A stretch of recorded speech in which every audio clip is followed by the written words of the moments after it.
Hello hi everyone, hope you are keeping well. Welcome back to my channel economic side. So आज हम topic पढ़ने वाले हैं, वो है हमारा features of policy of privatisation in India. अगर इससे पहले की वीडियोस इस चैप्टर की किसी ने नहीं देखी तो उसका लिंक मैं इसके डिस्क्रिप्शन बॉक्स में इस वीडियो के दे दूंगा। प्लीज़ ज़रूर देखिएगा, तभी आपको ये अच्छे से समझ में आएगा।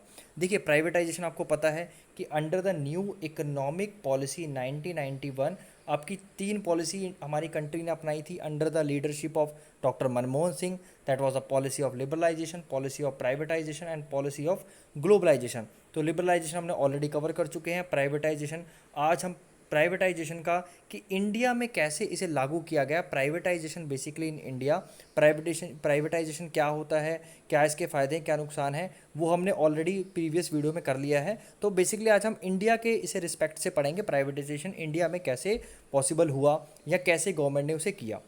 ठीक है, तो सबसे पहले आप उसका पॉइंट है that is a policy of D reservation. Now what was the policy of D reservation? The industrial policy resolution 1956। देखिए, एक इंडस्ट्रियल पॉलिसी रेजोल्यूशन था। ये एक ऐसे रूल्स होते थे या ऐसे एक रेगुलेशंस होती थी, बीच बीच में गवर्नमेंट जो है अपनी जो इंडस्ट्रियल पॉलिसीज है उनको चेंज करती रहती थी अकॉर्डिंग टू द कंडीशन।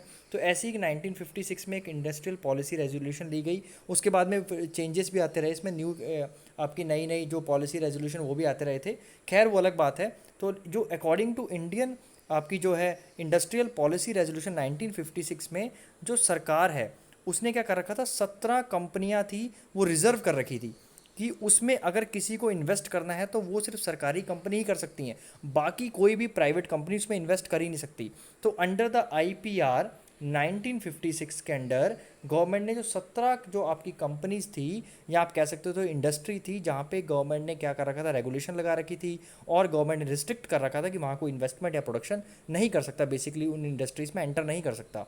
लेकिन 1991 में उसको क्या किया गया, उसको रिमूव किया गया और सिर्फ उसको 3 कर दिया गया। जो 17 से रिड्यूस करके उसको सिर्फ 3 इंडस्ट्रीज थी बेसिकली, जहाँ पे कोई भी प्राइवेट जो है इन्वेस्टर अलाउड नहीं था, वहाँ पे सिर्फ गवर्नमेंट ही इन्वेस्ट कर सकती थी। वो है आपकी तीन, that is atomic energy, specified minerals and railway. So only 3 was excluded.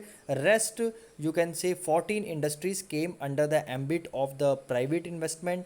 लोग प्राइवेट जो प्राइवेट है बॉडीज़ हैं, प्राइवेट कंपनीज हैं, वो भी इस सेक्टर में इन्वेस्ट कर सकती थी या अपना बिजनेस स्टार्ट कर सकती थी।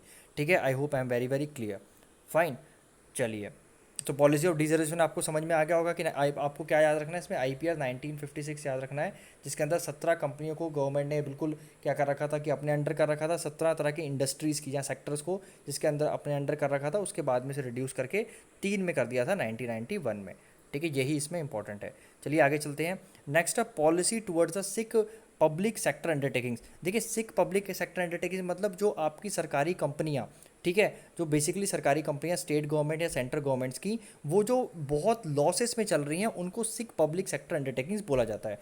ठीक है, पीएसयू आपको पता है, पीएसयू किसे बोलते हैं, पब्लिक सेक्टर अंडरटेकिंग। सरकारी कंपनीज को क्या बोलते हैं, आपका पीएसयू बोलते हैं।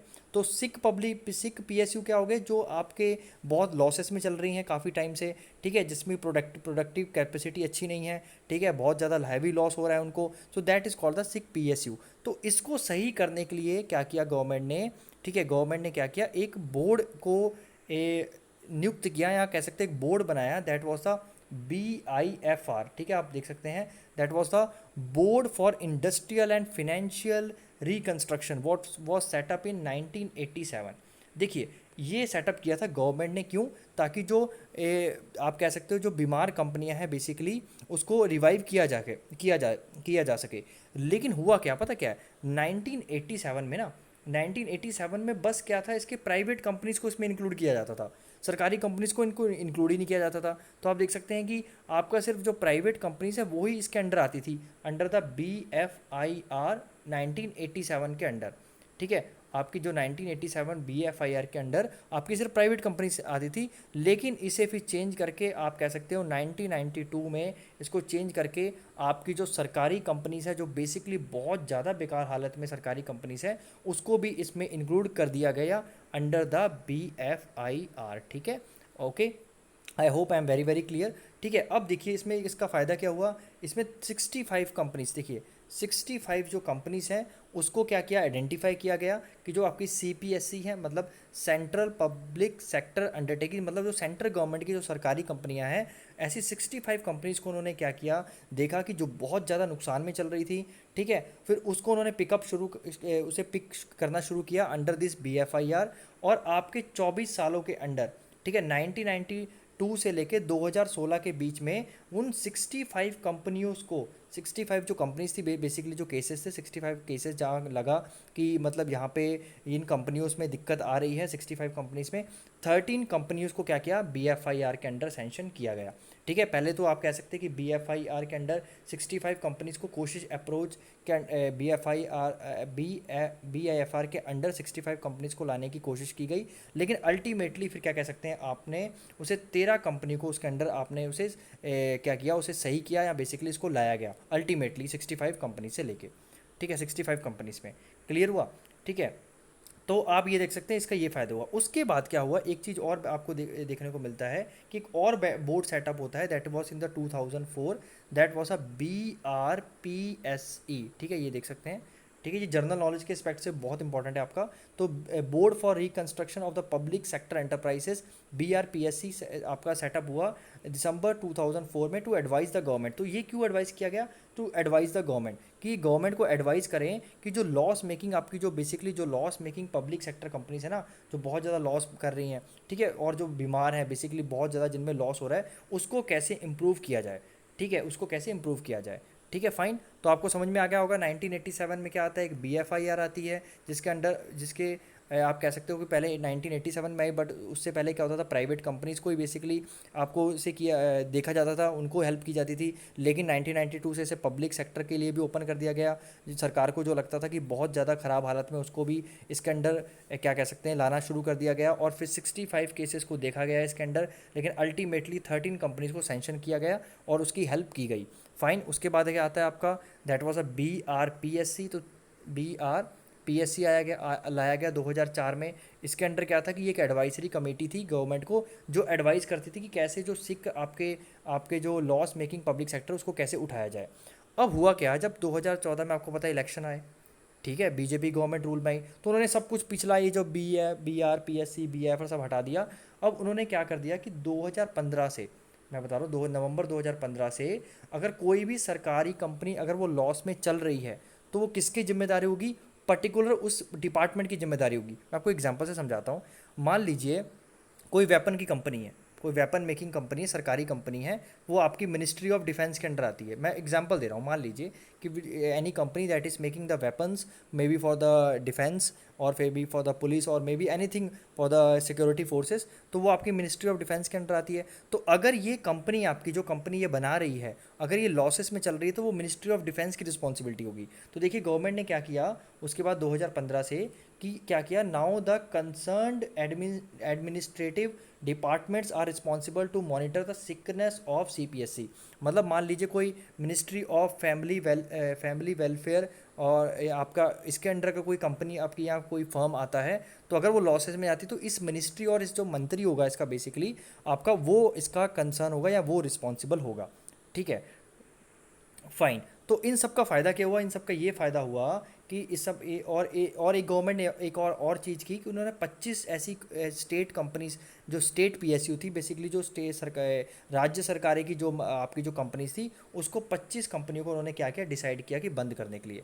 अब इन सब चीज़ों से फ़ायदा क्या हुआ, एक तो आपका BIFR से, ठीक है, और BRPSC से, और आपका जो नवंबर 2015 में NDA गवर्नमेंट ने डिसीजन लिया कि concern department will be the responsible. So इसका फ़ायदा क्या हुआ कि the condition of the 6 CPSC has improved over the years. The number of 6 CPSC has came down from 105 in 2003 to 40 in March 2016। और ये प्रोसेस अभी भी चल रहा है। ठीक है, फाइन।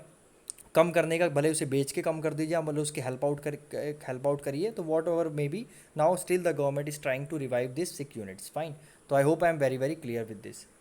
अब नेक्स्ट है आपका, that was a policy of Navratna and mini Ratna. अब ये क्या था, एक 1997 में गवर्नमेंट ने स्कीम लेके आई। उसमें क्या किया, जो सेंट्रल गवर्नमेंट्स की कंपनीज थी जैसे CPSC बोला जाता है, उसको क्या किया गया जो बहुत अच्छी कंपनीज थी, मतलब जो कंपनी लगता था कि बहुत अच्छा कर सकती है, बेसिकली जो कंपनी क्या कह सकती है ग्लोबल जायंट बन सकती है आपकी, ठीक है, उस कंपनी को डिस्कवर किया गया, उस कंपनी को आइडेंटिफाई किया गया और उसको क्या बना दिया गया, अंडर द नवरत्न और मिनी रत्न के अंडर कैटेगराइज कर दिया गया।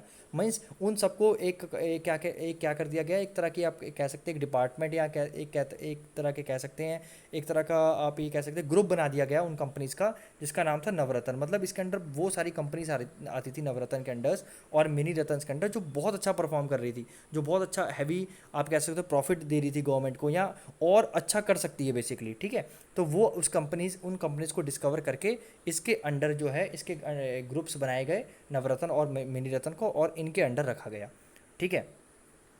तो अब इसका बहुत फ़ायदा हुआ, ऑब्वियसली बात है। अब इसका फ़ायदा क्या होता है कि जब कोई कंपनी अगर इसके अंडर आ जाती है ना, अगर if any company is under the Navratna और मिनी रत्न, तो उसको ऑटोनॉमी मिल जाती है। ऑटोनॉमी मीन्स बहुत सारे जो अपने डिसीजन मेकिंग पावर्स हैं उनके पास आ जाती है। नहीं तो पहले क्या होता था, हर एक कोई भी डिसीजन लेना होता है, you have to go for the you can say the government, वहाँ की जो मिनिस्ट्री से पहले बहुत सारे आप कह सकते हो कि एक तरह का मतलब परमिशंस लेनी होती थी। लेकिन अब इस अगर कोई कंपनीज आपकी नवरत्न या मिनी रत्न के अंडर आ जाती है तो उनको एक ऑटोनॉमी मिलती थी, उनको स्पेशल पावर्स दी जाती थी, उनके जो बोर्ड ऑफ डायरेक्टर्स हैं उनको बहुत एक पावर दिया ज़्यादा दी जाती थी, ताकि उनके जो मैनेजेरियल डिसीजंस है वो अच्छी हो सके, उनको ऑटोनॉमी दी जाती थी। Autonomy means more power. So basically the government wanted them to boom more, ताकि वो और डेवलप कर सकें, ताकि तो इसलिए उन्होंने क्या किया 1997 में नवरत्न और मिनी रत्न को एक गठित किया या उसको बनाया, और इसके अंडर पे वो बहुत अच्छी आइडेंटिफाई किया जो बहुत अच्छी प्रॉफिट मेकिंग कंपनीज थी, उसको नवरत्न और मिनी रत्न के अंडर ग्रुप कर दिया, so that they can get the improve the efficiency and get the more rights basically and more power, ठीक है। I hope it is clear. और एक डाटा दे रखा है कि आपका कि पहले क्या होता था कि देखिए कि 2011 और 2010 और 2011 में गवर्नमेंट ने महारत्न, और फिर 2010 और 11 में महारत्न भी लेके आ गई गवर्नमेंट। पहले क्या थे, नवरत्न और मिनी रत्न थे, but in the 2010-11 there was the Maharatna also, Maharatna का कंसेप्ट भी आ गया। तो ये डाटा दे रखा है कि अप टू 31 मार्च 2017 7 महारत्न हैं और 17 नवरत्न हैं, ठीक है, 17 नवरत्न हैं। तो I hope I am very very clear to with this, ठीक है। So now this you can say this companies really helped in the profit making of the public government, because इनको क्या किया बेसिकली स्पेशल पावर्स दी गई, ठीक है, ताकि ये क्या कर सकें, ये मतलब अच्छे से क्या कर सकें, बेसिकली अपने जो डेप है वो रिड्यूस कर सकें, और इनको क्या हो एक मैनेजेरियल एफिशिएंसी हो जाए, फ्लेक्सिबिलिटी हो जाए इनके डिसीजंस में। So all this things were taken, ठीक है। नेक्स्ट है आपका memorandum of understanding. Memorandum of understanding जिसे MOU भी बोलते हैं। It means the government entered the MOU, एक तरह का पब्लिक सेक्टर, जो आपकी जो सरकारी कंपनीज है ना, और आपकी जो एक तरह के सरकारी कंपनीज और सरकार के बीच में एक तरह का एक वो होता है, ठीक है। Basically memorandum of understanding is means एक तरह का एग्रीमेंट है आपका सरकार और पब्लिक सेक्टर कंपनीज का, जो सरकारी कंपनीज है और सरकार का एक तरह का अंडरस्टैंडिंग है, जिसके अंडर ये एक तरह का रूल्स बनाए गए, और उनको ऑटोनॉमी दी गई, accountability at the same time उनको ऑटोनॉमी भी दी गई, at the same time they were held the accountable also. ये बोला गया कि अगर आपको अब ये गोल्स दिए जाएंगे, सरकार ने बोला कि एक इस under the memorandum of understanding कि now we are going to give you the goals, you have to be accountable, will give you more powers, basically powers बढ़ाई गई, ठीक है, उनको अकाउंटेबल किया गया, ठीक है, और उनको गोल्स दिए गए कि आपको गोल्स दे रहे हैं हम, या आपको टारगेट दे रहे हैं, okay, you have to set up the targets, otherwise no use. अगर आपके पास टारगेट्स ही नहीं है तो डेफिनेटली आप कुछ काम करेंगे नहीं। तो इसलिए इस चीज़ को एक तरह का रिमूव करने के लिए, एक तरह का कह सकते हैं एक लूप होल को कवर अप करने के लिए गवर्नमेंट ने क्या किया, मेमोरेंडम ऑफ अंडरस्टैंडिंग लेके आए between the public sector companies and the government, ठीक है, ओके फाइन। तो इसके अंडर पे क्या किया गया, देखिए इसके अंडर बहुत सारे स्टेप्स लिए गए। इसके अंडर बेसिकली आपको क्या किया गया, एक चीज़ और की गई, the public sector enterprises entering into the MOU with the government were given the ranking, और बेसिकली रैंकिंग परफॉर्मेंस देखा गया कि किसका सरकारी कंपनी का परफॉर्मेंस अच्छा है, उसको रैंकिंग दी गई। अब रैंकिंग किस हिसाब से दी गई, या अगर वो कंपनी बहुत अच्छा कर रही है तो एक्सीलेंट, अगर उससे थोड़ा कम अच्छा कर रही है तो वेरी गुड, फिर फेयर, फिर पुअर, ठीक है। तो ये सारी रेटिंग दी जाने लगी। पहले क्या होता था, पहले रेटिंग नहीं दी जाती थी, बस सबको पैसा मिलता था, भले लॉस में चल रहे हो प्रॉफिट में चल रहे हो, पैसा डूब गया या कमा के दे रही है, कोई वो नहीं। ठीक है। लेकिन अंडर द एमओयू अब क्या किया सरकार ने और सरकारी कंपनियों के बीच में एक करार हुआ, उसके अंडर पे उनको एक पावर्स दी गई और उन्हें अकाउंटेबल बनाया गया, उनको मैनेजरियल एफिशिएंसी इंप्रूव की गई, प्लस उनको क्या किया गया, गोल्स दिए गए कि आपको अपने गोल्स टारगेट करने पड़ेंगे। दूसरी बात है, और गवर्नमेंट ने क्या किया फिर, एक तरह का रेट करने के लिए उनको एक तरह का परफॉर्मेंस इंडेक्स बनाया, जिसके अंडर पे 5 पॉइंट स्केल बनाया गया, excellent, very good, good and poor. ठीक है, excellent, very good, good, fair and poor. So basically this was done to improve the efficiency of the public sector enterprises. ठीक है। तो I hope I am very very clear. अब देखिए क्या था, the scope of the MOU system has been extended to cover the nearby. अब उसके बाद क्या किया सरकार ने, सारी पहले तो कुछ ही कंपनीज पे किया एमओयू, कुछ ही कंपनीज के साथ, उसके बाद 184 कंपनीज के साथ क्या किया सरकार ने, करार किया, मतलब मेमोरेंडम ऑफ अंडरस्टैंडिंग किया, या एक तरह का एग्रीमेंट किया या एग्रीमेंट साइन किया। ठीक है, ड्यूरिंग द 2016-2019। इसके अंडर जो आपका 19 थे, ठीक है, सॉरी 49 एक्सीलेंट थे, 52 वेरी गुड थे, 38 गुड थे, 26 फेयर थे, 19 पुअर थे। अब जो 19 जो पुअर है, ऑब्वियसली बात है इनके लिए बहुत बड़ा चैलेंज आ गया कि अगर आपको अच्छा इंक्रीमेंट चाहिए वहाँ पे एम्प्लॉयज़ को, अच्छा अगर आपको एक इंसेंटिव चाहिए, तो बेसिकली इनको आगे वर्क हार्ड करना है, and they also can get the good marks on the scale, basically जो स्केल गवर्नमेंट ने सेट की है या रेटिंग सेट कर रखी है। फाइन। ठीक है। तो टोटल उसके बाद देखिए आपका 184 के बाद उन्होंने 2017-18 में उसे 198 कंपनीज आपको, अब उसको गवर्नमेंट ने क्या किया, मेमोरेंडम ऑफ अंडरस्टैंडिंग साइन किया। ठीक है, आई hope I am very very clear. उसके बाद एक और गवर्नमेंट ने एक स्कीम लेके आए, that was the VRS, voluntary retirement scheme. ना व्हाट इज़ वीआरएस, इसमें क्या होता था कि बहुत सारे जो सरकारी कंपनीज होते हैं ना, उसमें बहुत सारा ओवर स्टाफिंग था, मतलब ज़रूरत से ज़्यादा था, काम भी नहीं होता था, बैठे रहते थे पूरे दिन। तो गवर्नमेंट को लगा कि रिटायरमेंट स्कीम लाई जाए।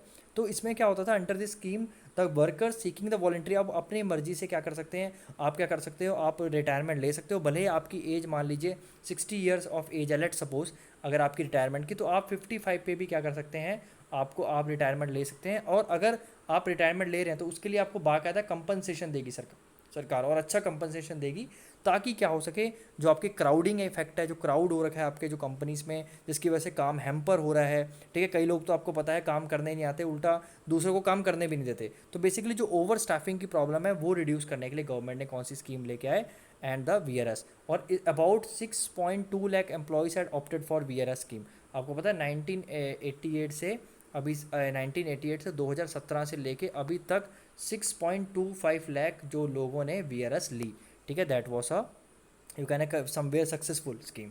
तो नेक्स्ट है डिस इन्वेस्टमेंट, ये बहुत बहुत इंपॉर्टेंट है। देखिए ये बहुत इंपॉर्टेंट है और ये बहुत न्यूज़ में रहती है और ये आपको पता होनी चाहिए। डिस इन्वेस्टमेंट जब ये होता है, जब सरकार अपना शेयर्स बेचना शुरू कर देती है, मतलब सरकार अपनी कंपनियां बेचनी शुरू कर देती है प्राइवेट हाथों में। ठीक है, या तो उसे पूरा बेच दे, 100% उसका जो पूरा स्टेक है वो बेच देती है, या उसका है 51% स्टेक बेच देती है। 51% स्टेक जब बेच देते हो ना किसी मान लीजिए आपकी कंपनी है और आपने उसका 51% है, 51% शेयर किसी दूसरी कंपनी को बेच दिया, तो जो ओनरशिप राइट्स है ना आपके पास नहीं रहेंगी, फिर उसके पास चले जाएंगी, उस कंपनी के पास चले जाएंगी। ठीक है, 100% में तो जाएंगी जाएंगी, अगर एटलीस्ट 51% भी किसी का शेयर अगर किसी कंपनी का दूसरी कंपनी के हाथ में चला जाता है, तो वो भी क्या हो जाता है, आपकी वो कंपनी की जो राइट्स हैं उस पर्टिकुलर कंपनी के पास चले जाती हैं। तो गवर्नमेंट ने ये सब शुरू किया। कई गवर्नमेंट ने तो 100% सेल करना शुरू कर दिया, कई गवर्नमेंट ने क्या किया, 51% सेल किया, कई में 49% सेल किया, कई में 25% सेल किया, according to the you can say type of industry. जैसे आपको एग्जांपल बताता हूँ, जैसे एयर इंडिया इस समय, ठीक है, एयर इंडिया गवर्नमेंट इस समय पूरा 100% बेचना चाहती है, अगर किसी के पास पैसे हैं तो खरीद सकता है। जैसे आपका इंश्योरेंस है, जो इंश्योरेंस कंपनी आपकी LIC जो कंपनीज हैं, ठीक है, उसमें आप शेयर खरीद सकते हैं। कितना शेयर खरीद सकते हैं, टोटल 49% से ऊपर नहीं, क्योंकि 51% शेयर अभी भी सरकार के पास रखती है। क्यों? क्योंकि इंश्योरेंस का पैसा है ना, आप लोग का पैसा है। अगर वो पैसा मान लीजिए प्राइवेट कंपनी डुबा देती है, तो इतना सारा पैसा लोगों का डूबेगा, कहाँ से दिया जाएगा? इसलिए एक तरह का गारंटी के रूप में सरकार अपने कंट्रोल में रखती है उसकी ओनरशिप राइट। तो ऐसे ऐसी डिफरेंट डिफरेंट कंपनीज में जहाँ सरकार को लगता है कि इतना ज़रूरी नहीं है हमारा हस्तक्षेप करना, वहाँ पे गवर्नमेंट क्या करती है, अपना शेयर ज़्यादा से ज़्यादा बेचने की कोशिश करती है। तो जब सरकार अपना शेयर बेचती है, अपनी कंपनी सेल करती है to the private body, that is called the disinvestment policy. Fine, ठीक है। So policy of the disinvestment refers to the selling of the government equity, basically जो गवर्नमेंट का शेयर है वो बेच देती है मार्केट में to the private sectors, that is called the disinvestment. तो ये बहुत बहुत इंपॉर्टेंट है। अब ये देखिए डिसइन्वेस्टमेंट क्या है, अब आप पढ़ सकते हैं, इसका पूरा डाटा बताया गया है कि गवर्नमेंट ने 3,47,000 basically it has generated for the over the period of 2.5 decades from 1990 जब से इन्होंने मतलब शुरू किया। तो ये आप लिख सकते हैं इसकी अचीवमेंट कि जब से ये पॉलिसी 1991 के अंडर आपकी पता है आपको ली गई है, तब से लेके 2017-18 के अंडर 3,47,000, ठीक है, आपका जो करोड़ है वो अंडर गवर्नमेंट ने को रेवेन्यू आया है या गवर्नमेंट ने प्राप्त किए हैं अपनी कंपनीज के शेयर्स को बेच बेच के। ठीक है, फाइन। इसके बहुत ज़्यादा ये न्यूज़ में रहता है और बहुत लोग इसके अगेंस्ट में रहते हैं। और इस समय भी जो गवर्नमेंट है वो बेचना चाह रही है आपकी जो मेजोरिटी ऑफ स्टेक्स हैं, ओएनजीसी हो गया, एचपीसीएल हो गया, इसका जो आपका जो माइनॉरिटी और मेजोरिटी स्टेक है, कई में तो आप माइनॉरिटी स्टेक बेचना चाह रही है और कई में क्या कर कई कई कंपनी से माइनॉरिटी मैंने बता दिया है। जैसे इंश्योरेंस के केस में वो सिर्फ 49% से ऊपर नहीं बेचती, क्यों? क्योंकि लोगों का पैसा है। और कई में तो मेजोरिटी बेचने पे आ जाती है, जैसे मान लीजिए एयर इंडिया, वो पूरा मेजोरिटी स्टेक बेचने पे आ सकती है या बेच देती है गवर्नमेंट बेसिकली। ठीक है, सो ये आपका क्या है डिसइन्वेस्टमेंट। तो इसे और अच्छे से पढ़ सकते हैं, आपको समझ में आ जाएगा। जो मेन क्रीम था, क्रक्स था, मैंने आपको समझा दिया। ठीक है, अब इसके कुछ नुकसान है डिसइन्वेस्टमेंट पॉलिसी के, ये आपका 3 मार्क्स में क्वेश्चन आ सकता है कि क्या नुकसान है। देखिए सबसे पहला क्या होता है इसमें, आपकी जो डिसइन्वेस्टमेंट होता है वो गवर्नमेंट ने जो टारगेट लिए वो कभी पूरे नहीं हो पाए। ठीक है, देखिए जैसे the actual realisation from the disinvestment programme has been much below the target. For example the targeted amount of the disinvestment for the 8 years, ठीक है, आपका जो 2010 से 2011 से दो जो टारगेट था वो इतना था, लेकिन एक्चुअली में मिला कितना, सिर्फ आपको इतना। मतलब 2010 से लेके आपका 2018 के बीच में जो टारगेट था दैट वाज 3,95,400 करोड़, बट आपको मिला कितना, सिर्फ ओनली 2,67,700 करोड़। ठीक है, अबाउट द 67% ओनली, आपका जो 67% ही जो टारगेट आपका जो रियलाइज हो पाया, तो बाकी पैसा मिला ही नहीं आपको। वो उतनी वैल्यू की थी, लेकिन हुआ क्या, अंडर रियलाइजेशन। गवर्नमेंट का अंडर रियलाइजेशन रहता है, पूरा रियलाइज गवर्नमेंट नहीं कर पाती। पहला नुकसान ये है।